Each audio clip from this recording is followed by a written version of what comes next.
할렐루야. 네, 반갑습니다. 오늘도 하나님 기뻐하시는 예배의 자리로 나오신 우리 사랑하는 성도님들 주님의 이름으로 환영하고 축복합니다. 모두 한 분도 빠짐없이 모두 하나님의 큰 은혜를 받아 누리는 복된 시간이 되기를 소원합니다. 오늘은요, 말씀을 나누기 전에 우리 양옆으로 계신 분들 얼굴 한 번만 살짝 한번 보시겠습니까? 예. 옆으로 보라고 이야기했더니 부부끼리는 눈을 잘 안 마주치려고 하시는데, 부부일수록 더 잘 마주쳐야 합니다. 자, 옆으로 한번 보시고 한번 아무 말씀 없이 그냥 한 번만 쳐다만 보십시오. 네. 뜬금없이 말씀을 나누면서 갑자기 인사하라는 것도 아니고 지금 이거 뭐 하자는 거지? 라는 생각이 문득 들 수도 있을 것 같습니다. 어떻습니까? 그냥 우리 성도들끼리 서로 얼굴만 쳐다보고 제가 그냥 아무 말씀도 안 드리고 옆에 계신 분 얼굴 한번 쳐다보자 라고 말씀을 드렸는데, 보는데 제가 지금 앞에서 볼 때는요, 인상 쓰고 보시는 분이 없어요. 부부 간에는 장난친다고 인상 한번 쓸 수는 있겠지만, 그냥 대부분 보니까 그냥 보시자 말자 그냥 보라고 하니까 입가에 미소를 띠면서 소리도 내어서 웃으시기도 하고요. 아니면 눈으로라도 서로 이제 인사를 나누려고 하는 그러한 모습을 보면서 앞에서 볼 때 되게 분위기 아무것도 안 하고 얼굴만 쳐다보시라고 했는데도 불구하고 분위기가 좀 화기애애지는 그러한 느낌을 받게 됩니다. 사랑하는 여러분, 제가 이렇게 말씀을 시작하면서 한번 옆으로 우리가 한번 보면서 얼굴 한번 쳐다보자 라고 말씀을 드렸는데, 옆에 쳐다보면서 이렇게 인사를 나누자라고 하면요, 성도 간의 얼굴을 보고 인사를 나누자면 항상 우리는 이렇게 그냥 그 자체가 흐뭇한 마음이 우리 안에 들게 되어 있어요. 흐뭇하면서 우리 함께 또 굉장히 열린 마음으로 인사를 나누는 것들을 우리가 보게 되는 모습이 있는데, 여러분, 저는 이런 모습이 하나님의 은혜라고 저는 생각을 합니다. 그래서 하나님께서 우리 성도들에게 주시는 사랑의 은혜가 바로 이것이다라고 하는 것이죠. 얼굴만 봐도 그냥 흐뭇하고 얼굴만 봐도 좋고 함께 있어서 너무 감사해요라고 하는 그 느낌을 서로 나누는 것 같아요. 그래서 하나님께서 주시는 사랑의 은혜가 바로 이것이고, 우리 하나님께서 이처럼 얼굴만 보아도 우리에게 웃을 수 있도록 은혜를 베풀어 주시는 분이시다라고 하는 것을 우리가 한번 느껴보고자 먼저 인사를 이렇게 서로 얼굴 한번 쳐다보면서 말씀을 나누자라고 말씀을 드렸던 겁니다. 사랑하는 여러분, 오늘 본문의 말씀을 보면요, 하나님께서 아브라함의 가정에 웃음이라고 하는 것을 웃음을 선물로 안겨주시는 은혜를 우리가 함께 살펴볼 수가 있습니다. 그러므로 오늘 이 시간에는요, 오늘 본문의 말씀인 아브라함의 가정처럼 우리에게도 삶의 한가운데에서 웃음을 선물로 안겨주시고자 하시는 그 하나님의 은혜에 대해서 우리 함께 살펴보면서 하나님의 사랑과 은혜를 함께 나누고자 합니다. 사랑하는 여러분, 우리가 잘 알고 있는 것처럼 아브라함의 가정에는요, 아브라함의 나이가 99세가 되도록 사라와 이 사이에서는 자녀가 없었습니다. 아브라함은 사라의 여종인 하갈을 통해서 이스마엘을 낳기는 했지만 그의 본처인 사라와의 사이에서는 자녀가 없었다라고 하는 것이죠. 사랑하는 여러분, 그러면 아브라함과 사라에게는 왜 자식이 없었을까요? 왜 자식을 낳지 못했을까요? 이유가 무엇일까요? 사라 때문일까요? 물론 액면가에서 우리가 보면 현재 드러난 상황으로 볼 때는 사라의 문제가 맞는 것처럼 보입니다. 현재 드러난 표면적인 이유가 그래요. 왜냐하면요, 조금 전에도 말씀드린 것처럼 아브라함은 이 하갈이라고 하는 그 여인을 통해서 이스마엘이라고 하는 아들을 낳았잖아요. 그러니까 아브라함에게 아브라함과 사라 사이에 아이가 없는 것은 아브라함에게 문제가 있는 것이 아니라 사라에게 문제가 있다라고 그렇게 보는 것이 맞다라고 하는 것이죠. 그러므로 이 가정에 아이가 없는 이 불임의 원인은 사라에게 있다라고 하는 것이 어떻게 보면 의학적으로 증명이 된 것이다라고 할 수가 있는 것이겠죠. 그런데 여러분, 우리가 곰곰이 한번 생각해보고 곰곰이 말씀을 한번 묵상해보면요, 이런 의문을 가질 수가 있어요. 과연 이 문제가 사라만의 문제일까라고 하는 거예요. 물론 이 의학적으로 증명이 되었음에도 불구하고 왜 제가 이런 말씀을 드리는 것일까요? 분명히 사람의 문제다라고 하는 것들이 보여졌는데도 불구하고 과연 이 문제가 사람만의 문제일까라고 하는 그 의문을 가져볼 수 있다라고 하는 것이죠. 왜냐하면요, 우리가 잘 알고 있는 것처럼 우리가 믿는 하나님이 누구이신가 하는 것 때문에 그래요. 우리가 믿는 하나님은요, 우리가 잘 알고 있는 것처럼 전지전능하신 하나님이시잖아요. 그래서 하나님께서 이 아브라함에게 나타나셨을 때도 나는 전능한 하나님이다. 너는 내 앞에서 완전하게 행하라 라고 말씀을 하셨잖아요. 하나님이 전지전능하신 하나님이라고 하는 것이죠. 그러면 과연 전지전능하신 하나님께서 사라의 그 몸 상태를 모르시고 아브라함에게 계속해서 자녀에 대한 그러한 약속을 하셨겠느냐라고 하는 것이죠. 하나님은 다 알고 계시잖아요. 하나님께서 우리가 볼 때, 우리가 이 표면상으로 드러난 것으로 볼 때 아브라함과 사라 사이에 아이가 없는 것은 사라의 문제다라고 하는 것이 분명히 우리는 보았어요, 지금. 그러면 그 전에 모든 것을 알고 계시는 하나님께서 사라에게는 신체적으로 어떤 몸에 이상이 있어서 아이를 낳지 못한다라고 하는 것을 하나님 모르시고 그걸 전혀 몰라가지고 있다가 내가 너희 가정에 자손 바다의 모래같이 하늘의 별같이 수많은 자손을 줄 거야 라고 그렇게 말씀을 하셨던 것일까요? 그러고 나서 나중에 보니 뭐 사라 불임이더만. 하나님이 이렇게 하시는 분이실까요? 아니라고 하는 것이죠. 하나님은 모든 것을 다 알고 계시잖아요. 그 하나님께서 과연 몰랐다라고 말을 하기는 어렵다라고 하는 것이죠. 아니면 하나님께서 사라의 몸의 문제를 고쳐주시고 그렇게 회복시켜서 자식을 주시겠다라고 말씀을 하신 적도 없으세요. 그렇지 않다라고 하는 것을 우리가 너무나도 잘 알고 있다라고 하는 것이죠.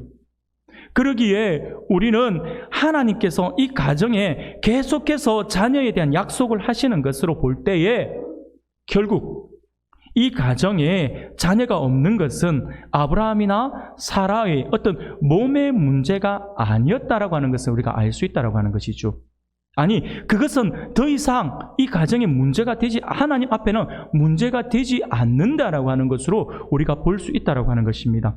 사랑하는 여러분, 한번 생각해 봅시다. 천지 만물을 무에서부터 창조하신 우리 하나님께서, 그 전능하신 하나님께서 과연 이 가정에 아이를 주시는 것이 그렇게 어려운 일이었겠냐라고 하는 것이죠. 전혀 그렇지 않다라고 하는 것을 우리가 잘 알고 있습니다. 모두가 인정할 수 있어요. 우리 하나님은 전능하신 분이시니까요. 그럼에도 불구하고 하나님께서 계속해서 주시기로 한 그 약속을 이루어 주시지 않는 그 이유는 과연 무엇일까요? 왜 전지전능하신 하나님께서 아브라함에게 주시기로 한 이 자녀의 선물을 25년이나 지금 기다리게 하고 있는 것일까요? 우리가 이런 모든 정황으로 우리가 볼 때에 하나님께서 이처럼 애를 태우시듯이 아브라함에게 줄 듯 안 주고 이했다 하고 빼들고 주로가 손 내밀면 쏙 빼들고 마치 아이들 데리고 장난치는 것 같은 느낌을 받는다라고 하는 것이죠. 그러면 하나님께서 이렇게 아브라함에게 줄 듯 안 주고 하는 거기에는 무엇인가 하나님의 의도된 뜻이 있지 않을까요? 하나님의 그 의도된 마음이 있는 것은 아닐까요? 그런 생각을 해볼 수 있다고 하는 것이죠. 이러한 의문에 대한 해답을 주고 있는 부분이 바로 우리가 오늘 읽은 본문의 말씀이 포함되어 있는 창세기 17장의 말씀이라고 할 수가 있습니다. 쉽게 이야기해서 하나님께서 줄 듯 안 주고 하신 그 이유, 그 하나님의 그 의도를 우리가 오늘 17장의 말씀을 통해서 우리가 알 수 있는데, 그것은요 어떻게 알 수 있냐니까 하나님께서 아브라함에게 이제 본격적으로 이삭을 주실 거잖아요. 그렇죠? 이삭을 주시기 전에 아브라함에게 하신 일들을 보며 이거 왜 이렇게 하셨지? 라고 한 생각을 해볼 수 있다고 하는 거죠. 그게 바로 하나님의 의도였다라고 하는 것이죠. 하나님께서 하나님께서 이삭을 주시기 전에 하나님께서 아브라함에게 하셨던 그 의도를 보며, 그것의 모습을 보면 하나님의 의도가 무엇인지라고 하는 것들을 우리가 생각해낼 수 있다라고 하는 것입니다. 사랑하는 여러분, 그러면 하나님께서 이삭을 선물로 주시기 전에 하신 일, 아브라함의 가정에 하신 일이 무엇일까요? 우리가 지난주에 우리가 함께 살펴보았던 부분입니다. 그게 뭐냐면 바로 처음에 이름을 바꿔주셨다라고 하는 거예요. 이름을 아브라함에서 아브라함으로 이름을 바꾸어 주셨어요. 그리고 또 한 가지 더 하시는 것이 있죠. 아브라함을 비롯하여서 자신의 집에 있는 모든 남자들은 할례를 행하게 하셨다라고 하는 겁니다. 사랑하는 여러분, 하나님께서 왜 이름을 바꾸어 주시고 할례를 행하라라고 그렇게 말씀을 하고 있는 것일까요? 그것은 하나님께서 반드시 그리해 주시겠다라고 하는 증표로 주신 것이다라고 하는 것을 우리가 지난주에 말씀을 나누었죠. 아브라함에서 아브라함으로 바꿔주신 것은 그 이름을 그렇게 이렇게 바꿔주신 것은 반드시 내가 이렇게 하고 말 거야 라고 하는 그 의도로 하나님께서 이름을 바꿔주신 것이다. 그래서 그 증표로 이름을 바꿔주신 것이다 라고 말씀을 드렸죠. 그런데 여기 아주 중요한 사실이 하나 더 있어요. 지금 하나님께서 이름을 바꿔주시고 할례를 행하게 하신 것, 할례도 마찬가지예요. 몸에 흔적을 가지고 있는 거거든요. 하나님의 백성으로서의 흔적을 가지는 거예요. 그래서 하나님께서 네가 언약 백성이다라고 하는 증표를 보여주시는 것이 할례거든요. 그럼 결국 이름을 바꿔주시는 것과 그리고 할례를 행하는 것은 하나님의 약속은 하나님께서 반드시 이루어 주실 것이야 라고 하는 그 증표로서 주신 것이다라고 하는 거죠. 그런데 이런 의도 외에 아주 중요한 의도가 하나 더 있는 것을 보게 됩니다.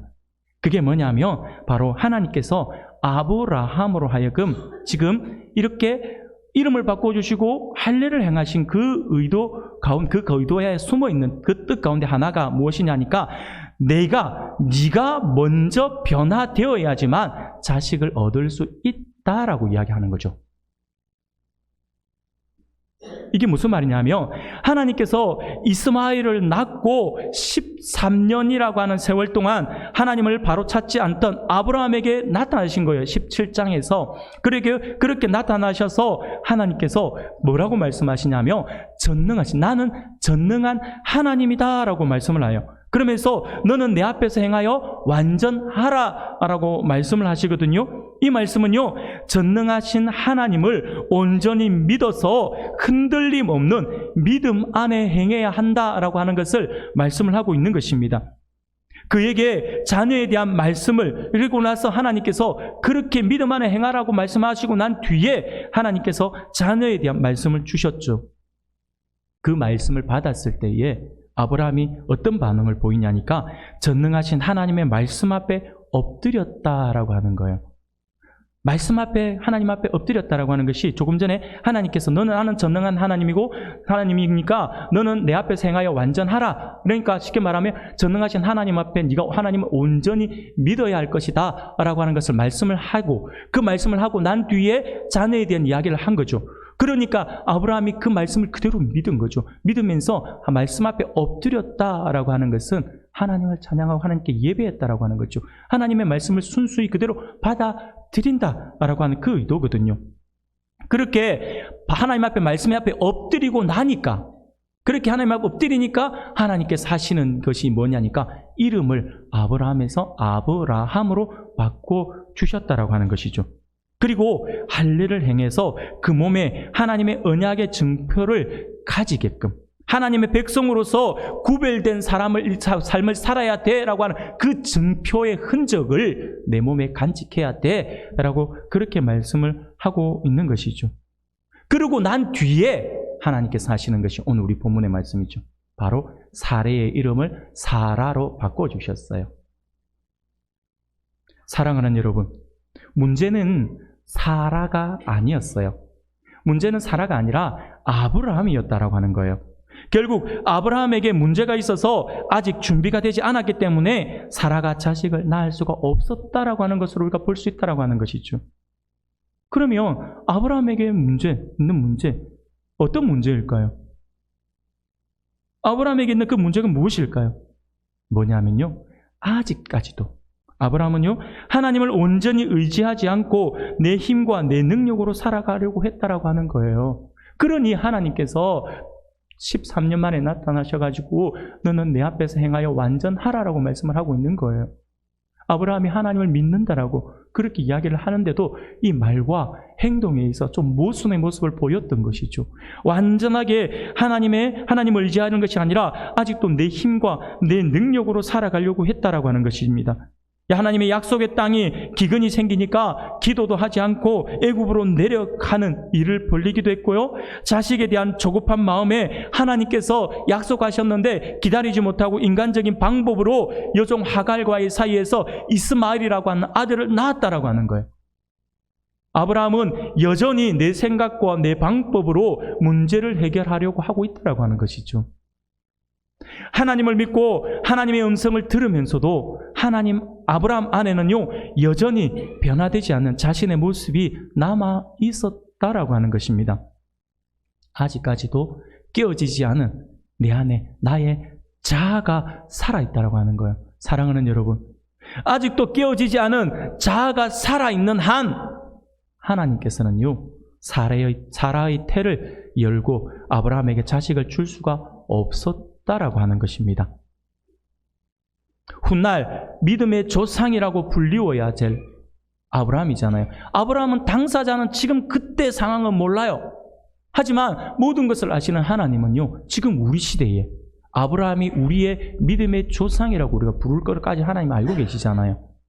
그러니 앞으로 후손들에게 믿음의 조상이라고 하는 그 칭찬, 그 칭호를 받아야 될 아브라함이 아직까지도 말과 행동에 있어서 차이 나는 모습을 보인다라고 한다면 조금 문제가 되지 않을까라고 하는 것이죠. 온전히 하나님을 의지하기를 바라셨다라고 하는 거예요.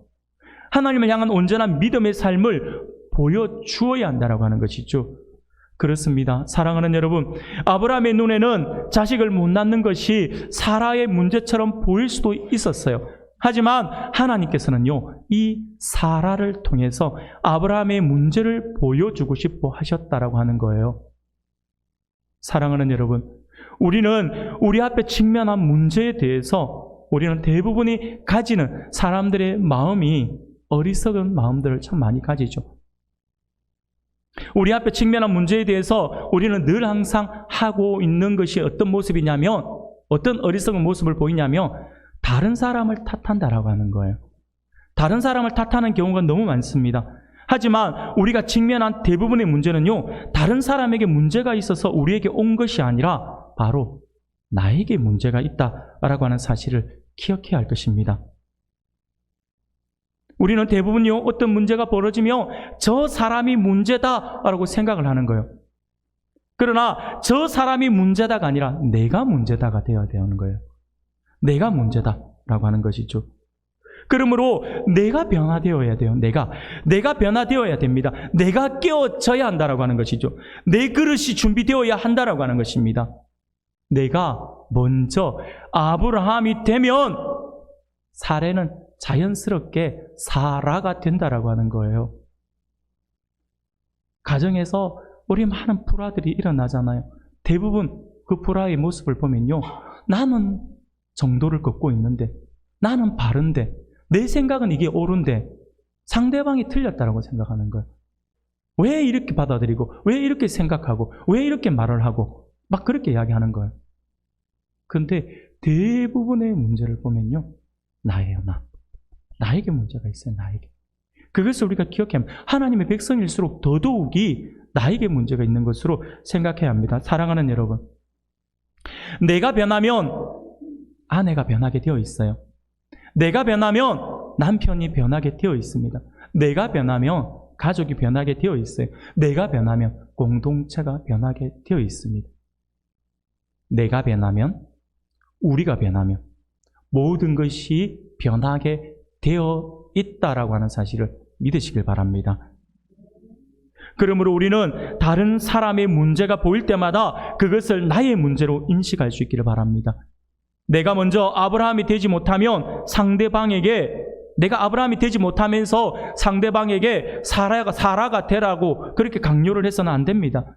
내가 은혜 받고 변화되어서 아브라함이 되면 내 주변의 사람들은요, 자연스럽게 변하게 되어 있습니다. 이것이 바로 하나님께서 우리 성도들로 하여금 세상 속에서 그리스도의 향기로 살아가게 하신 참 모습이다라고 하는 사실을 기억하시기를 바랍니다. 우리는 자꾸 세상을 향하여 세상이 잘못됐다, 세상이 변해야 된다라고 이야기를 하지만 정작 하나님께서 원하시는 것은요, 네가 변해야 된다라고 하는 거예요. 사랑하는 여러분, 내가 변하고 내가 그리스도의 향기를 가지고 세상 속으로 들어가는 거예요. 직장으로 들어가고 가정으로, 직장으로, 아니면 사회 속으로 들어가는 거예요. 그곳에서 내가 변화된 삶을 살아가게 되면요, 내 안에서 그리스도의 향기가 풍겨져 나오게 되어 있고, 그 그리스도의 향기를 맡은 사람들은요, 그 향기에 취하게 되어 있다라고 하는 것이죠. 다른 사람이 변해야 된다라고 아니라 내가 변해야 되는 거예요. 내 눈이 변해야 되고요, 내 입술이 변해야 되고요, 내 귀, 내 마음, 내 생각, 그 모든 것이 변해야 되는 거예요. 전에도 한번 말씀드린 것처럼 그렇게 변하면요, 사람들의 부정적인 모습, 단점이 보이는 것이 아니라 장점만 보이게 되어 있어요. 목소리가 큰 사람 보고 목소리 크다고 뭐라 할 게 아니라, 와, 너는 목소리 큰 게 최고의 장점이네. 마이크 없어도 대화를 할 수 있겠네. 이 사람들 밖에 나가 전도해보면 얼마나 목소리 클까요? 사랑하는 여러분, 장점을 봅시다. 장점을 보면서 우리가 세워줍시다. 이거는요, 우리가 변하면 자연스럽게 우리에게 따라오는 모습입니다. 사랑하는 성도 여러분, 먼저 하나님을 믿은 우리가 아브라함에서 아브라함이 되어야 합니다. 그러면 변화된 우리를 통하여서 하나님의 복이 세상으로 흘러 들어가게 되어 있어요. 우리가 복의 통로가 된다라고 하는 것이죠. 그러므로 우리는 가정 안에서 또는 우리가 속해 있는 직장이나 공동체 안에 문제가 있으면 하나님, 저 사람을 변화시켜 주시옵소서라고 기도하는 것이 아니라, 하나님, 나를 먼저 변화시켜 주시옵소서, 내가 먼저 아브라함이 되게 해 주십시오라고 그렇게 기도할 수 있는 우리 성도님들이 되기를 소원합니다. 사랑하는 여러분, 그런데 오늘 본문의 말씀을 보면요, 지금까지 아브라함이 자신 안에 있는 문제는 보지 못하고 사라에게만 문제가 있는 것처럼 취급을 하고 있다고 하는 것이죠. 우리가 말씀만을 보면서 보면 이거 그렇게 보여진다라고 하는 것이죠. 바로 아브라함에게 지금 온전히 하나님을 믿지 못하고 있는 그 모습이 드러나고 있다고 하는 것이죠. 오늘 우리가 읽은 본문의 말씀 가운데 16절 말씀에서 이렇게 말씀을 합니다. 내가 그에게 복을 주어 그가 내게 아들을 낳아주게 하며 내가 그에게 복을 주어 그를 여러 민족의 어머니가 되게 하리니 이 민족의 여러 왕이 그에게서 나리라 라고 말씀을 해주십니다. 쉽게 말하면 아브라함도 처음에 이 사라와 이 사이에 아이가 없을 때에 이 사라가 거기에 심적인 고통과 부담 때문에 자기의 종인 하갈을 통해서 아이를 낳자라고 이야기를 한 거예요. 근데 거기에 대해서 아브라함이 받아들이는 거잖아요. 받아들였다라고 하는 것은 뭐냐면 내가 생각해도 당신은 틀렸어요 라고 하는 거죠. 하나님께서 사라를 통해 주시겠다라고 하는 그 약속을 지금 믿지 못하고 사라를 통해서 하나님께 주실 것이다라고 하는 걸 온전히 믿었다라고 한다면 아니요, 그것은 잘못된 선택이에요. 나는 나와 당신 사이에 아이가 태어날 거라고 믿어요. 하나님께서 주실 거라고 믿어요라고 하지 않았죠. 그렇게 하지 않고 그냥 사라가 이야기하니까 그게 동의해서 하갈과의 사이에서 이스마엘을 낳은 거잖아요. 그래서 결국 그 모습이 아브라함이 지금 우리 가정에 아이가 없는 것은 당신 때문이다라고 하는 것을 인정하고 있는 모습이다라고 하는 것이죠. 하나님을 온전히 믿지 못하고 있는 모습인 거죠. 그런데 하나님께서 지금 그에게 나타나셔서 하시는 말씀이 다 하나하나 하고 나서 마지막에 지금 사라의 이름을 사라로 바꾸라고 그렇게 이름을 바꿔주시고 난 뒤에 지금 그녀가 어떻게 될 것이다라고 하는 것을 하나님께서 말씀하는 것이죠. 그렇게 아이를 낳게 될 것이고 여러 민족의 어머니가 되게 할 것이고 여러 민족의 여러 왕이 그에게서 나게 할 것이다 라고 하나님 말씀을 주시잖아요. 그런데 이때의 반응에 아브라함이 아멘 했어야 되는 거예요. 그런데 아브라함이 역시 여전히 하나님의 말씀을 믿지 못하고 자기의 아내를 온전히 신뢰하지 못한 상태다 보니까 어떻게 합니까? 이 말씀에 대한 아브라함의 반응이 어떻습니까? 17절이에요. 17절. 우리 17절 말씀은 우리가 같이 한번 읽어볼까요? 아브라함의 반응이 어땠는지 우리 같이 읽겠습니다. 시작.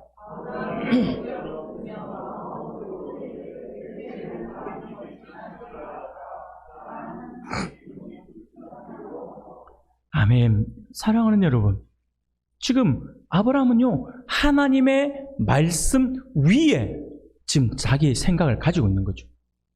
하나님의 말씀을 지금 말씀 하나님께서 이렇게 하겠다라고 했는데 아브라함이 아니요라고 이야기하는 거예요.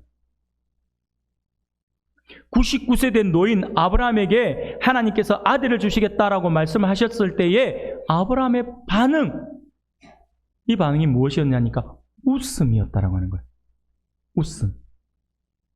엎드려 속으로 웃었다라고 말씀을 하고 있죠. 사랑하는 여러분, 그러면 지금 아브라함이 속으로 웃고 있는 이 웃음의 의미가 뭘까요? 아브라함이 왜 웃었을까요? 이 웃음이 기쁨의 웃음이었을까요? 아니면 할렐루야 하나님 드디어 때가 되었군요 감사합니다 라고 하는 그 기대에 찬 감사의 웃음이었을까요? 아닙니다. 지금 이 웃음은요 기쁨의 웃음도 아니고 약속의 말씀이 이루어질 것에 대한 기대에 찬 감사의 웃음도 아니었어요. 그러면 아브라함이 왜 웃었을까요? 한마디로 이야기해서 지금 아브라함의 이 웃음의 의미는요 어이가 없는 거죠. 어이가 없어서 웃었다라고 하는 거예요. 나는 내일 모레면 100살이 되고 내 아내는 90살이 되는데 어떻게 이렇게 늙은 부부가 자식을 낳을 수 있겠느냐라고 하는 마음을 가진 거죠. 그래서 어이가 없어서 지금 웃는 헛웃음이라고 할 수가 있습니다. 이것은 순간 자신 앞에서 말씀하고 계신 하나님이 어떤 분이신지를 전혀 알지 못하여 기억하지 못한 그런 불신앙적 모습이라고도 할 수가 있을 것 같습니다. 사랑하는 성도 여러분, 하나님께서 창세기 17장 1절에서 아브라함에게 나는 전능한 하나님이라고 분명히 밝히고 있습니다. 나에게는 불가능이 없다라고 말씀을 하고 계셨죠. 그러한 하나님께서 사라를 통해 자식을 주겠다라고 하는데 아브라함 이 말씀에 할렐루야 하나님 믿습니다 아멘으로 반응한 것이 아니라 어이가 없어서 웃고 말았다라고 하는 것입니다. 이유는 내가 나이가 들었다라고 하는 것이죠. 나뿐만 아니라 내 아내도 나이가 들어서 아이를 낳지 못한다라고 생각을 하고 있는 것이죠. 어떻게 보면 아브라함의 이러한 모습은 마치 하나님으로 하여금 현실도 모르는 답답한 분이시다라고 생각하고 있는 것으로 보여진다라고 하는 것이죠. 불가능한 것이 전혀 없으신 전능하신 하나님이라고 하나님이 하신 말씀을 지금 아브라함은 전혀 신뢰하지 못하고 있다고 하는 것입니다. 사랑하는 우리 성도 여러분, 하나님께서 75세의 아브라함을 부르셔서 지금까지 24년 동안 아브라함에게 가르치신 것이 무엇입니까?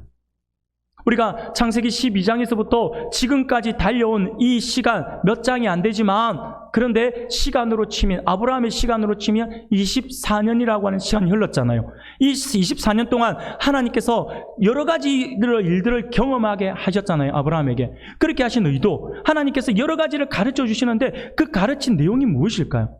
한마디로 딱 정리하면요, 하나님께서 아브라함에게 이것을 가르치는 거예요. 아브라함, 너는 네 힘으로 살지 말고 나를 믿고 살아야 된다라고 하는 것을 가르쳐 주시는 거예요. 그래서 아브라함이 기도하지 않고 행했을 때에 그가 어떤 고통을 당하고 하나님 앞에 기도하면서 시작할 때 어떤 은혜 베풀어 주시고 하는 것을 계속해서 수탈 경험을 하게 해주시는 것이죠. 그것을 하나님께서 지금 교육해 주고 있는 것이죠. 네 능력으로 살지 말아야 돼. 그렇게 살면 너는 실패하는 인생이 될 수밖에 없어 라고 하는 것을 가르쳐 주고 있는 것입니다. 너를 믿지 마라. 너의 능력을 믿으면 안 돼. 너의 지혜를 믿으면 안 돼. 너는 나만 믿어야 돼. 너는 나만 의지하면 된다라고 하는 것을 가르쳐 주고 있는 것입니다. 사랑하는 성도 여러분, 그것이 오늘 아브라함뿐만 아니라 우리들에게도 하나님 주시는 말씀이에요. 내 힘, 내 능력, 내 생각을 믿고 의지하는 것이 아니라 하나님만 믿고 의지하자라고 하는 거예요. 그 인생은 망하지 않습니다. 어떠한 경우에도 하나님이 우선이 되는 삶을 살아갈 수 있기를 바랍니다. 그것이 비록 지금은 조금 힘들고 어렵고 좀 내가 처지는 것처럼 보이지만 결국 승리하는 삶을 살게 될 겁니다. 지금 아브라함에게 그걸 가르쳐 주고 있는 것이죠. 이것이 하나님께서 지속적으로 아브라함에게 가르쳐 주신 가르침이거든요. 그런데 24년 동안 그렇게 훈련하며 가르쳐 주셨음에도 불구하고 아브라함은요, 하나님의 약속의 말씀임에도 불구하고 헛웃음과 함께 18절 말씀에 뭐라고 이야기합니까? 참으로 어이없는 이야기를 합니다. 18절 우리가 같이 한번 읽어볼까요? 같이 읽겠습니다. 시작. 아브라함이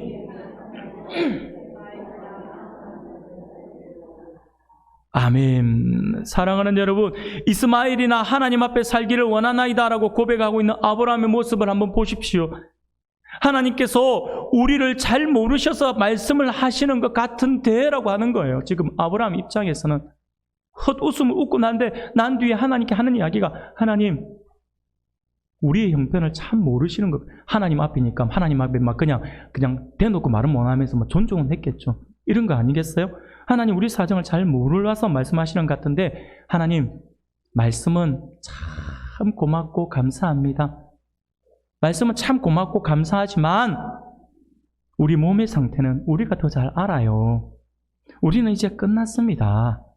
그러니 늙음하게 얻은 이 아들 이스마엘이나 그냥 잘 살게 해주세요. 이해하고 있는 거예요.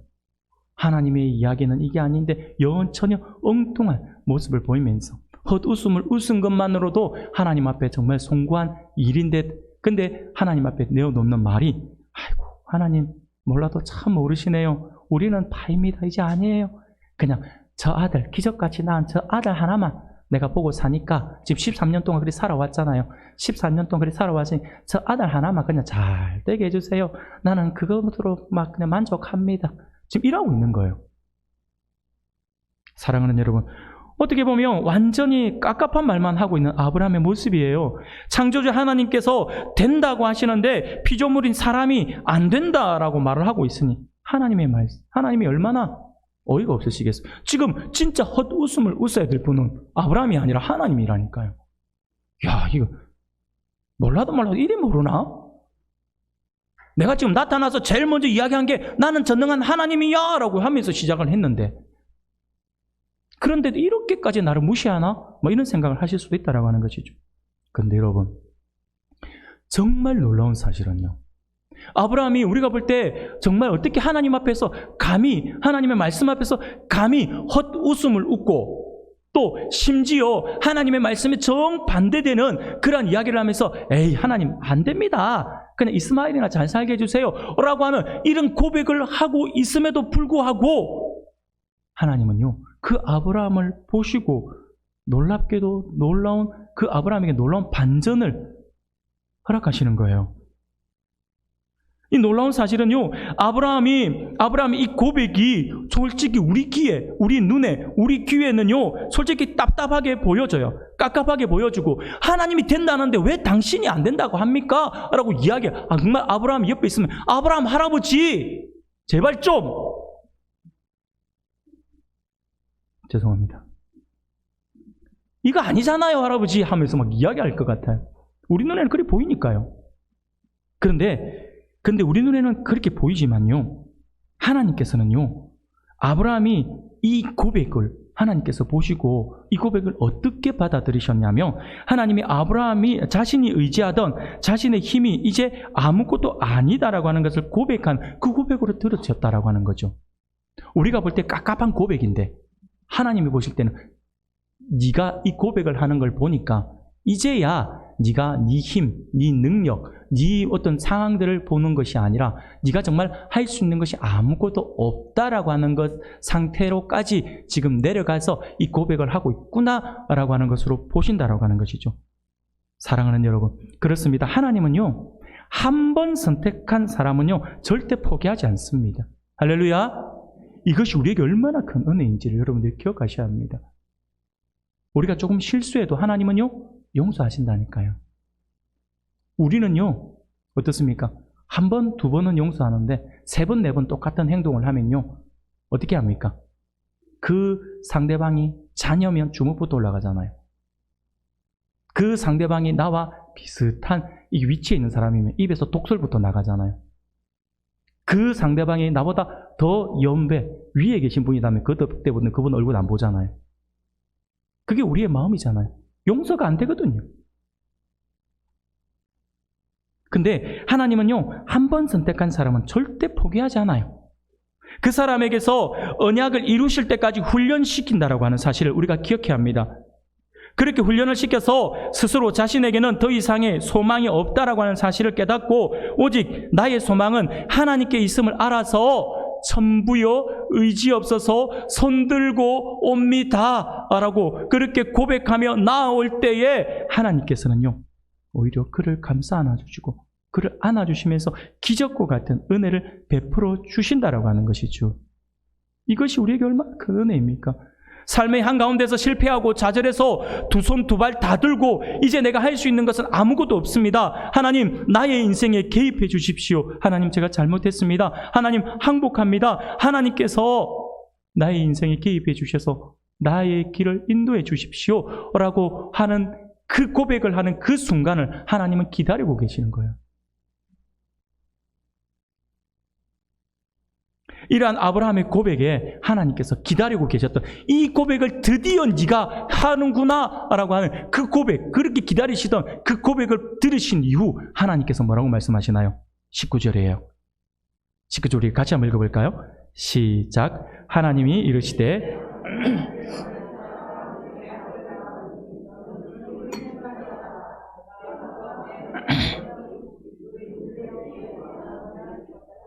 할렐루야.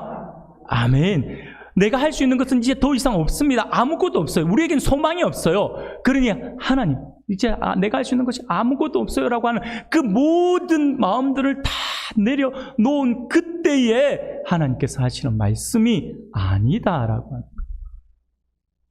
네 아내 사라가 아들을 낳을 것이다 라고 이야기를 하는 거예요. 이스마엘이나 잘 살기를 원한다라고 하는 아브라함에게 하나님께서는 사라에게서 난 아들이 너의 후손이 될 것이다 라고 말씀을 하는 거예요.